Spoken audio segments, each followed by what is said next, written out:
जो मैं लेकर आया हूँ, तो मैं समझता हूँ पहला पिक होगा हमारा आईटीसी।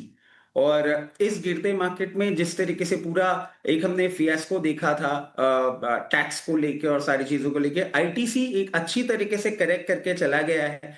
और मैं समझता हूँ इन लेवल्स पे बहुत कंफर्टेबल है। इसके पीछे बहुत सारे रीजंस भी हैं कि जितना आपने देखा, अराउंड 75% कंजम्पशन ये होल्ड करते हैं अपनी इंडिजिनस सिगरेट्स का। और इसके अलावा भी इनके और बिजनेसेस हैं जो ग्रो कर रहे हैं। इस प्राइस पॉइंट पे आईटीसी अच्छा लगता है, आप बिल्कुल ले सकते हैं। और इसके लिए एक स्टॉप लॉस मैं सुझा देता हूं आपको। स्टॉप लॉस होगा 298 का, target 364 and then another target would be 398।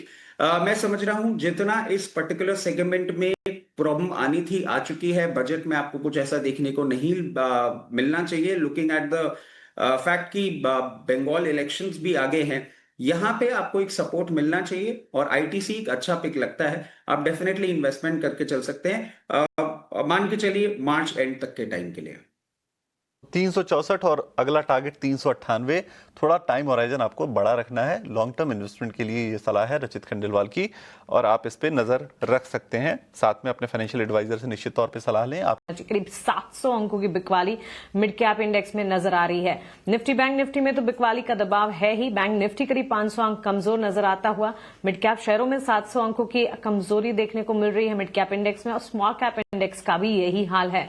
तो छोटे मझौले शेयर्स, बेंचमार्क्स, ब्रॉडर मार्केट्स हर तरफ से गिरावट हावी होती हुई 1:3 का रेशियो इस वक्त। एडवांस डिक्लाइंस में डिक्लाइंस का पलड़ा भारी। इंडिया विक्स पर भी लगातार नजर आपकी होनी चाहिए, बिकॉज फेयर इंडिकेटर है और इंडिया विक्स में किसी तरह का उछाल स्पाइक अप जो है वो कंसर्न का काम करते हैं। स्पाइक अप ही नजर आ रहे हैं, 5.25% के स्पाइक्स इंडिया विक्स में, which in itself is a concern, क्योंकि benchmarks, broader markets, index, sectors, stocks में गिरावट है, उसके ठीक विपरीत इंडिया विक्स में ये स्पाइक। सो क्लियरली बाजार की चाल कमजोर है। चलिए आगे बढ़ेंगे और आपको बता देते हैं कि ऐसे बाजार में आपके लिए स्ट्रैटेजी क्या होनी चाहिए। इस पर लगातार हमारा फोकस है, हमारे एक्सपर्ट जुड़ते हैं, उनसे हम समझने की कोशिश करते हैं कि आखिरकार इंडेक्स वाइज नजरिया क्या है, और फिर स्टॉक्स पर भी बातचीत रहती है। बीएनके कैपिटल ग्रुप के रिसर्च हेड रचित खंडेलवाल हमारे साथ जुड़ गए हैं। रचित, गुड मॉर्निंग, स्वागत है आपका ईटी नाउ स्वदेश पर। गिरावट ही गहराती दिख रही है बाजार में। अब सवाल ये नहीं है कि बाजार में कौन से लेवल्स इंपॉर्टेंट होंगे, सवाल यह है कि गिरावट आखिर कब थमेगी और इन स्तरों पर करना क्या है। मानसी मैम, सबसे पहले आपको गुड मॉर्निंग, विकास जी को भी good morning, and as always thank you for having me here. It feels nice coming back after a long sabbatical. तो अच्छा लग रहा है वापस। बट हाँ, एक बहुत क्रूशियल पॉइंट पे अभी मार्केट है। और जिस तरीके से ये पोजिशनड है, एक चीज हमें बहुत क्लियरली समझनी होगी कि markets are not comfortable with fear.